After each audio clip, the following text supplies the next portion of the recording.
ప్రపంచవ్యాప్తంగా తిరుపతికి ఎంతో గుర్తింపు ఉంది. ఇక్కడ ఏ సేవ చేసినా, ఏ కార్యక్రమం చేసినా అది ప్రపంచవ్యాప్తంగా గుర్తింపు వస్తుంది. అదేవిధంగానే స్వామివారు 7 కొండలపైన వెలసి ఉన్న నేపథ్యంలో ఒక మంచి కార్యక్రమంగా అందరూ కూడా భావిస్తారు. మరి ఇవాళ కోట్లు సంపాదించినా కూడా ఎక్కడ అంటే ఆస్తుల పరంగా ఎన్నో రకాల ముందుకెళ్తున్నప్పటికీ కూడా ఎక్కడో తెలియనటువంటి ప్రజలకు సేవ చేయాలనేటువంటి యువత ఇవాళ ఎంతోమంది ముందుకెళ్తున్నారు. అట్లా అన్ని రకాల పార్టీలు ఉన్నాయి. ఇందులో ప్రధానంగా తెలుగుదేశం పార్టీలో చాలా క్రియాశీలకంగా ఉంటారు. మరి ఒక పారిశ్రామికవేత్త అనుకోవచ్చు, విద్యా సంస్థల అధినేత అనుకోవచ్చు, తిరుపతిలోనే ఇక్కడ ఎంతోమంది పేదలకి విద్యార్థులకి వాళ్ళకందరికీ కూడా చదువులు చెప్పడం, దాని తర్వాత ఎన్నో రకాల సేవా కార్యక్రమాలు చేస్తున్నారు. ఆయనే ఎడిఫై సంస్థల అధినేత మనతో ఉన్నారు, ప్రణీత్ గారు. మనం ఒకసారి మాట్లాడించే ప్రయత్నం చేద్దాం. ఎందుకంటే చాలా రోజుల నుంచి కూడా తెలుగుదేశం పార్టీలో ఆయన యాక్టివిస్ట్గా ఉన్నారు. వాళ్ళ నాన్నగారి కాలం నుంచి దాని తర్వాత వాళ్ళు కావచ్చు, వాళ్ళ తమ్ముడు కావచ్చు, వీళ్ళందరూ కూడా తెలుగుదేశం పార్టీని అంటే పెట్టుకుని తెలుగుదేశం పార్టీ అధినేత ఇచ్చే ఆదేశాల ప్రకారం అన్ని కార్యక్రమాలు చేస్తున్నారు. ప్రణీత్ గారు మనతో ఉన్నారు. సార్ నమస్తే. ముందు బీఆర్కే న్యూస్ ముందుగా అభినందనలు. సార్ చెప్పండి, ఏంటి అసలు మన సంస్థకు సంబంధించి యాక్టివిటీస్ ఏంటి? గతంలో మీ నాన్నగారు ఎటువంటి కార్యక్రమాలు ముందుకు తీసుకెళ్లేవాళ్ళు? మీరు ఇప్పుడు ఏ రకమైనటువంటి కార్యక్రమాలు తెలుగుదేశం పార్టీలో తీసుకెళ్ళిపోతున్నారు? ఆస్తులు ఉన్నాయి, అన్ని రకాల ఉన్నాయి, కానీ ఇవాళ ఎంతో లగ్జరీ లైఫ్ ఉండాల్సినటువంటి తరుణంలో విమర్శలు అంటే రకరకాల ఇష్యూస్, వాటిని మనం ఫేస్ చేసే పరిస్థితులు ఇవాళ రాజకీయాలు జరుగుతూ ఉన్నాయి. అవన్నీ కూడా దాటుకొని మనం చేయాలనేటటువంటి ఆలోచన ఎందుకు వచ్చింది? సార్, ఫస్ట్ కుటుంబ నేపథ్యం తీసుకుంటే నాన్నగారు ఈజ్ అ వెటర్నరీ డాక్టర్ అండి. వెటర్నరీ అయిన తర్వాత మన నందమూరి తారక రామారావు గారు పార్టీ స్థాపించడము, ఆయన అడుగుజాడల్లో నడవడము, అప్పటి నుంచి కూడా పార్టీలోనే ఉంటూ వస్తున్నారు. సో మా చిన్నతనంలోనే నేను 3rd క్లాస్లో ఉన్నప్పుడు ఏమో నాన్నగారు చనిపోవడము. సో అప్పుడు కూడా టీడీపీలో మంచి పోస్టులు చేశారు. ట్రేడ్ యూనియన్ ప్రెసిడెంట్, డిస్ట్రిక్ట్ ప్రెసిడెంట్స్గా చేశారు. తర్వాత జిల్లాలో చాలా పోస్టులు ఆ రోజు చేశారు. తర్వాత ఆయన అప్పుడు ఎమ్మెల్యే టికెట్ రేస్లో కూడా ఉన్నారు. But it was all passed. But త్వరగా చనిపోవడము 93లో ఆయన హీ పాస్డ్ అవే. సో అలా కుటుంబ నేపథ్యం, మేము అప్పటి నుంచి మేము టీడీపీతోనే ఉన్నాము. బట్ మధ్యలో కొద్దిగా మేము చిన్నపిల్లలు అవడం వల్ల గ్యాప్ వచ్చింది. అంటే మేము యాక్టివ్గా చేయలేకపోయాం పిల్లల చదువు ఇది.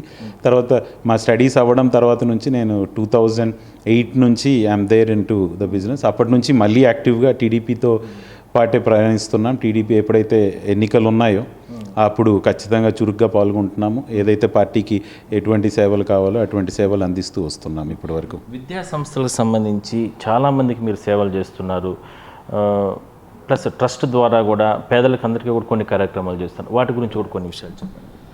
సో విద్యా సంస్థల ద్వారా చెప్పాలంటే మాది విద్యా సంస్థలు 1983లో స్టార్ట్ చేశామండి. First nursing colleges. ఇప్పుడు మా విద్యా సంస్థలకు ఉన్న ప్రత్యేకత ఏంటంటే ఫస్ట్ నర్సింగ్ కాలేజ్ మన రాయలసీమ రీజన్కి తీసుకొని రావడము మా నాన్నగారే, సో మోహన్ రావు గారు. తర్వాత first private pharmacy college Rayalaseema రీజన్కి తీసుకురావడం కూడా మా మదర్ శ్రీమతి పి సులోచన గారు. తర్వాత ఫస్ట్ ఇంటర్నేషనల్ స్కూల్ రాయలసీమకి తీసుకొని రావడం కూడా మేమే, అది ఎడిఫై బ్రాండింగ్తో తీసుకొచ్చాము. సో అట్లా రకరకాలుగా ఏదో ఒక విధంగా విద్యని పెంపొందించాలి. We have to give a quality education to the society అని చెప్పి ప్రతిసారి కొత్తగా ఆలోచిస్తూ మంచి క్వాలిటీ ఎడ్యుకేషన్స్తో తీసుకొస్తూ ఉన్నాము. అలాగే ఇక్కడ అంత ఓవర్ కమర్షియల్గా లేకుండా చాలామందికి ఉచిత విద్యను కూడా ఇస్తున్నాం. స్కూల్లో కూడా మావి చాలా డిస్కౌంట్స్ ఉన్నాయి. తర్వాత ఉచిత విద్యను కూడా చాలామందికి ఇస్తున్నాం. ఎవరైతే బ్రైట్ స్టూడెంట్స్ ఉన్నారో, లేకపోతే ఇంకా కొద్దిగా ఏదైనా ఫినాన్షియలీ పూర్ చిల్డ్రన్స్ ఎవరు ఉన్నారో మా దృష్టికి తీసుకొస్తే అన్ని ఇప్పుడు జూనియర్ కాలేజ్లో కూడా మేము ఆల్మోస్ట్ ఒక 15 సీట్స్ ఫ్రీగా చదివిస్తున్నాం అక్కడ కూడా. సో ప్రతి దగ్గర ఎక్కడైతే ఎవరికి సహాయం చేయగలమో అలా చేస్తున్నాం. దాంతోపాటు ఒక ఫౌండేషన్ స్టార్ట్ చేసాం. ముందు కూడా సేవా కార్యక్రమాలు చాలా వరకు చేసేవాళ్ళము. బట్ ఒక అంబ్రెల్లా కింద వస్తే బాగుంటుంది బికాజ్ అనే ఉద్దేశంతో ప్రణీత్ ఫౌండేషన్ అనే ట్రస్ట్తో ఇప్పుడు తీసుకొస్తున్నాము. ప్రణీత్ ఫౌండేషన్ ద్వారా ఉచిత అంబులెన్స్ స్టార్ట్ చేసాం. ఇట్స్ ఆల్మోస్ట్ 1 year నుంచి మనము ఉచిత అంబులెన్స్ కన్నా ఉచిత మార్చరీ వ్యాన్ స్టార్ట్ చేశాము. తర్వాత ఈవినింగ్ ట్యూషన్స్ చేపిస్తున్నాము, మెడికల్ క్యాంప్స్, తర్వాత ఈ ఎన్వైరన్మెంట్ మీద అవేర్నెస్ క్యాంప్స్ చేస్తూ ఉన్నాము.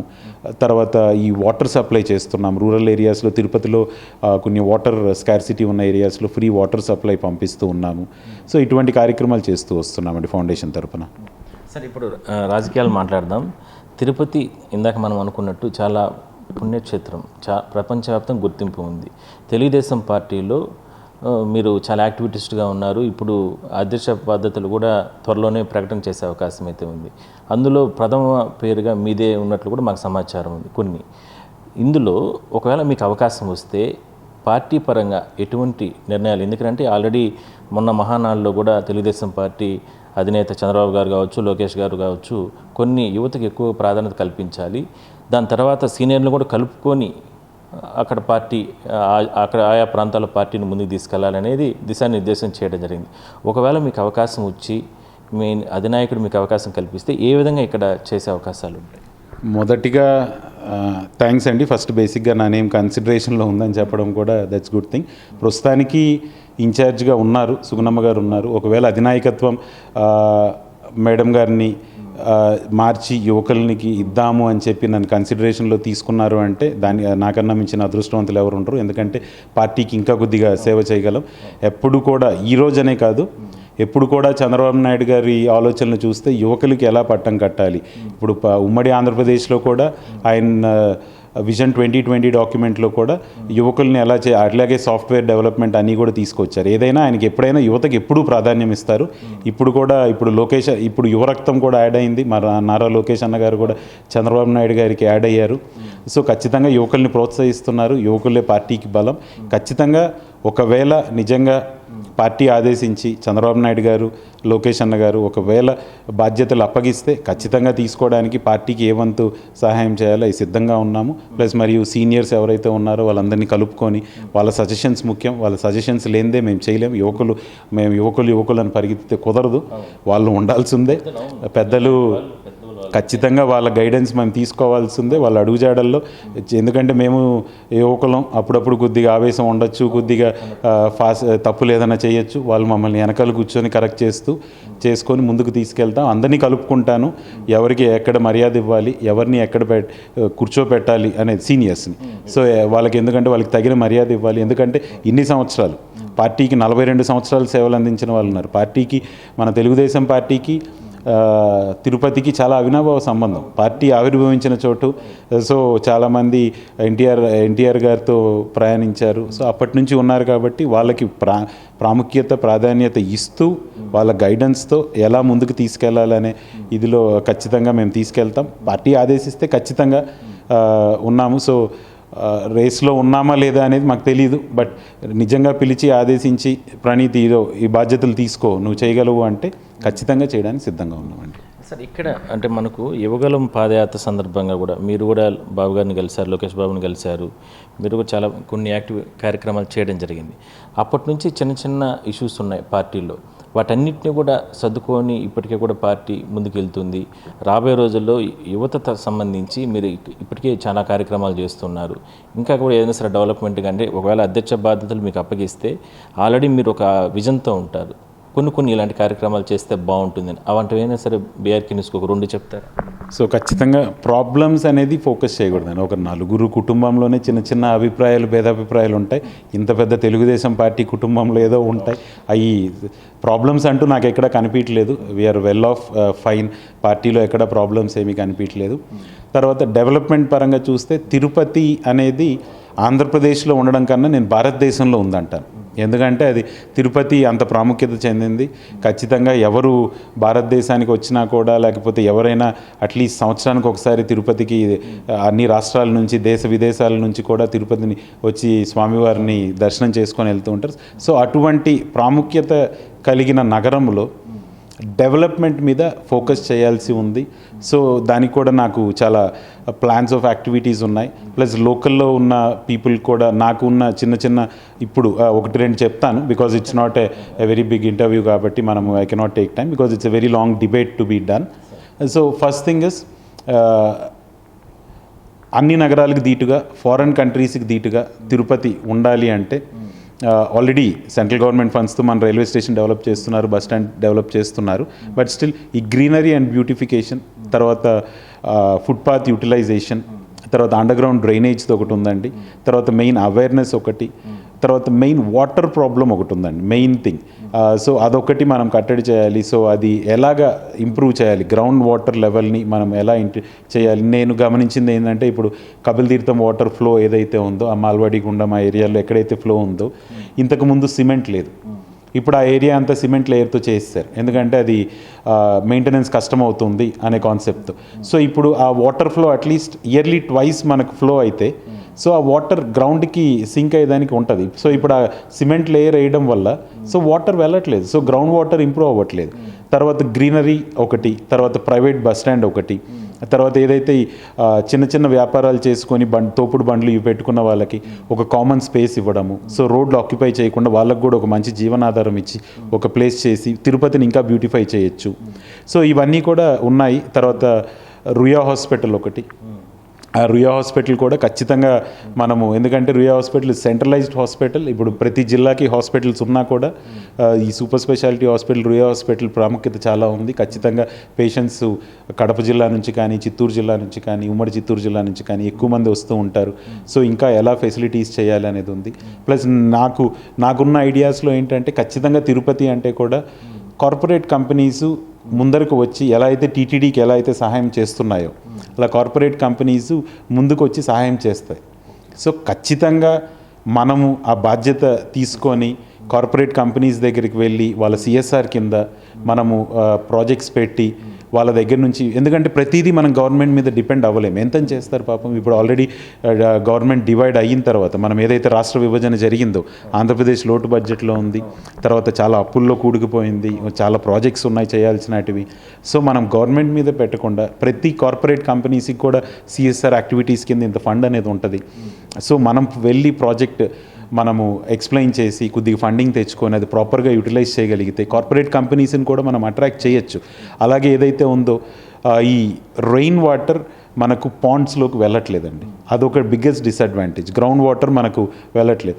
సో అదొకటి. తర్వాత డ్రైనేజ్ సిస్టమ్ చేయాలి. తర్వాత ఈ డ్రైనేజ్ సిస్టంలో ఇప్పుడు సింగపూర్ ఇటువంటి దీంట్లో తీసుకుంటే కూడా there is lot of things being done. ఇప్పుడు డ్రైనేజ్కి వెళ్ళేటప్పుడు కంప్లీట్ ఈ ప్లాస్టిక్ వ్యర్థ పదార్థాలన్నీ కూడా మనము పాండ్స్లోకి వెళ్ళిపోతున్నాయి. అవన్నీ నెట్స్ పెట్టి ఒక మెషినరీ ఉంది, దాని మెషినరీస్ రెడీ చేసుకొని అవన్నీ ఆపేసి వాటర్ని ప్యూరిఫై చేసి పాండ్స్కి పంపించే మెకానిజం మనం రెడీ చేయాలి. సో ఇటువంటి చాలా ప్లాన్స్ నేను రెడీ చేసుకున్నాను తిరుపతి డెవలప్మెంట్కి. సో ఖచ్చితంగా అవన్నీ ఎవరన్నా కొద్ది కోఆర్డినేట్ చేసుకొని ముందుకు వెళ్ళగలిగే వాళ్ళు ఉండి ఏదైనా ఖచ్చితంగా అధినాయకత్వం దగ్గర సీఎం గారి దగ్గర ఖచ్చితంగా ప్లాన్స్ ఉంటాయి, కానీ కింద లెవెల్ నుంచి కోఆర్డినేట్ చేసే వాళ్ళు కావాలా. సో సార్కి ఆల్రెడీ, మా సీఎం గారికి ఆల్రెడీ చాలా ప్లాన్స్ ఉన్నాయి. ఆయన టాలెంట్కి ఎవరూ సరిపోరు ఇంటర్నేషనల్ లెవెల్లో. కానీ ఈ మధ్యకాలంలో మీరు మోడీ గారు కూడా చెప్పుంటారు చాలా మీటింగ్స్లో, ఆయన కొత్తగా రాజకీయాల్లోకి వచ్చినప్పుడు సీఎం అయినప్పుడు కూడా ఆయన చంద్రబాబు నాయుడు గారు ఏం చేస్తున్నారని చూశారు. There is a saying that what Andhra Pradesh thinks today the world or India thinks tomorrow. So that's how our CBN is. So ఆయన దగ్గర చాలా ఐడియాస్ ఉన్నాయి. సో అటువంటివి మేము కూడా ఆయనకి ఇచ్చి, సో ఇటువంటివి తీసుకెళ్తే ఆయన కూడా కింద గ్రౌండ్ లెవెల్లో చేయగలిగిన నాయకులు ఆయనకు కావాలి. ఆయన ఐడియాస్ చాలా ఉన్నాయి. సో దానికి మేము ఖచ్చితంగా సిద్ధంగా ఉన్నాం, దాన్ని ముందుకు తీసుకెళ్ళి Tirupati development. Because as we now present generation మాకు తిరుపతిని, దేశాన్ని, మన రాష్ట్రాన్ని ఇంకొక సింగపూర్ లాగా చూడాలి. సో ఏదైతే అమరావతి వస్తుందో ఒక సింగపూర్ లాగా చేద్దాం అనుకున్నా, అలాగే ప్రతి నగరం కూడా సింగపూర్ లాగా తయారవ్వాలి. సో దానికి ప్రణాళికలు ఉన్నాయి. సో దాంతోపాటు మన అఫీషియల్స్తో కూడా కూర్చొని వాళ్ళ డీటెయిల్స్తో కూడా తీసుకొని చాలా నా దగ్గర పెద్ద ప్రాజెక్టే చేసుకున్నాం. What is the development, what best we can do అనేది. దాన్ని బట్టి we'll put forward to CM sir when he gives us time. Sir ఫైనల్గా నేను ఒక మాట చెప్తాను. మీరు ఇన్ని డెవలప్మెంట్స్ చెప్పారు. తిరుపతి ఇంత పుణ్యక్షేత్రంలో ఇప్పటికీ కూడా ఇంకా కూడా చాలా ప్రాంతాల్లో గంజాయి బారిన యువత పడి ఇబ్బందులు పడుతున్నారు. దీన్ని కూడా రేపు పొద్దున అంటే బాబు గారు మీకు అవకాశం కల్పించిన వెంటనే ఇలాంటి డెవలప్మెంట్స్తో పాటు గంజాయి కావచ్చు, లేదంటే ఇట్లా ఇల్లీగల్ యాక్టివిటీస్ మీద కూడా ఈ క్షేత్రాన్ని చర్యలు తీసుకునే రకంగా చర్యలు తీసుకుంటే బాగుంటుంది. బాబు గారు అవకాశం నాకు ఇవ్వనవసరం లేదు, ఆల్రెడీ బాబు గారు స్టార్ట్ చేశారు, ఏరివేతలు స్టార్ట్ చేశారు. మీరు గమనించుండొచ్చు. గత ప్రభుత్వంలో 5 సంవత్సరాలు ఎక్కడా లేని పోలీస్, ఇప్పుడు రాత్రి 10 గంటల పైన తిరిగితే ఆటోమేటిక్గా పోలీస్ పెట్రోలింగ్ కానీ అంతా చాలా స్ట్రాంగ్గా ఉంది. ఎక్కడెక్కడైతే గంజాయి దొరుకుతుందో అంత స్ట్రాంగ్గా చేశారు. ఈ మధ్యకాలంలో ఆ కేసులు కూడా తగ్గాయి. సో నా వరకు అవకాశం వచ్చి అంతవరకు బాబు గారు ఎప్పుడు వెయిట్ చేయరు. ఆల్రెడీ అది చేసేసారు, జరిగిపోయింది. It is on process, that will be done, that is done. చాలా అద్భుతంగా చెప్పారు. ఎందుకంటే మహానాల్లో ముఖ్యమంత్రి గారు కానీ, పార్టీ అధినేత చంద్రబాబు గారు కావచ్చు, అదేవిధంగానే లోకేష్ బాబు యువతకు ఎక్కువగా ప్రాధాన్యత కల్పించాలనేది ఇందుకోసమే. ఎందుకంటే ప్రణీత్ గారి దగ్గర ఉన్న ఆలోచనలు చాలా అద్భుతంగా కొన్ని విషయాలు చెప్పారు. అందుకనే నేను బీఆర్కే న్యూస్ ద్వారా 2 విషయాలు 3 విషయాలు చెప్పమని చెప్పాను. అందులో చాలా అద్భుతమైన విషయాలు చెప్పారు. అంటే పారిశ్రామిక కంపెనీలతో కావచ్చు, లేదంటే వాళ్ళతో కొన్ని కార్యక్రమాలు అంటే కొన్ని అంటే ఫండ్స్ని తీసుకొని వచ్చి ఇక్కడ డెవలప్మెంట్ చేయడం కానీ, ఎందుకంటే ఇక్కడికి పెద్ద ఎత్తున లక్షలాది మంది భక్తులు వస్తూ ఉంటారు. తిరుపతి ఇప్పటికి వరకు కూడా చాలా డెవలప్మెంట్ జరుగుతుంది కాబట్టి అలాంటి వాళ్ళని ఇన్వైట్మెంట్ చేసుకొని అన్ని రకాలుగా చర్యలు తీసుకుంటా డెవలప్మెంట్ చేసే అటువంటి ఆలోచనలు కానీ, ఎందుకంటే ఇప్పటికే చంద్రబాబు గారు కూడా రాష్ట్రానికి సంబంధించి ఎన్నో రకాల చర్యలు తీసుకుంటున్నారు. బయట కంపెనీస్ని తీసుకొని ఇక్కడ డెవలప్మెంట్లు చేస్తున్నారు. ఇటు అన్ని రకాల జరుగుతుంది. సో చూద్దాం, అతి త్వరలోనే తెలుగుదేశం పార్టీకి సంబంధించి కొత్త అధ్యక్షుడు తిరుపతి జిల్లాకు రాబోతున్నారు. తిరుపతికి సంబంధించి మరి ప్రణీత్ గారికి సంబంధించి కావచ్చు, లేదంటే ఇప్పటికే అక్కడ పరిశీలన జరుగుతుంది. ఎవరిని ఏ అవకాశం కల్పించినా, ఒకవేళ పదవి ఉన్నా లేకపోయినా ఒక కార్యకర్తగా పదవులు అంటే చంద్రబాబు గారు చెప్పినట్టు పదవులే అవసరం లేదు సేవ చేయడానికి అన్నట్టు ఇప్పటికీ ఎన్నో రకాల కార్యక్రమాలు చేస్తున్నారు ఈయన. కాబట్టి మనం కూడా కోరుకుందాం బీఆర్కే న్యూస్ నుంచి పదవులు వచ్చిన తర్వాత కావచ్చు, దాని తర్వాత కూడా మంచి కార్యక్రమాలు తీసుకెళ్లాలని చెప్పి మనం కూడా కోరుకుందాం. వీడియో జర్నలిస్ట్ నాగార్జున కలిసి గోపినాథ్, బీఆర్కే న్యూస్, తిరుపతి నుంచి.